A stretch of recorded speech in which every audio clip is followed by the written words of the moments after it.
பலத்தினாலும் அல்ல, பராக்கிரமத்தாலும் அல்ல, உம்மாவியாலே எல்லாம் ஆகிடும். அன்பரே உந்தன் பாதம் அண்டி நான் வந்து விட்டேன், உம்மாவியாலே அபிஷேகம்.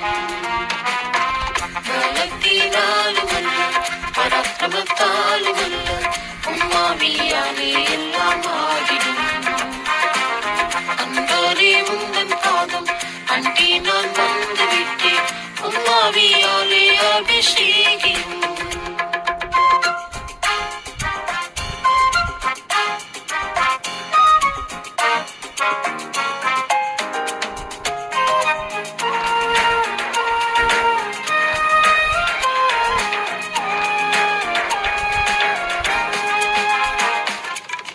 குறைகளை மறைப்பவன் வாழ்வடையான், அறிக்கையை செய்கிறவன் தாழ்வடையான். பரிசுத்தனாகவே நான் வாழ்ந்திடவே, பாவியாம் என் மேல் இறங்கிடுமே.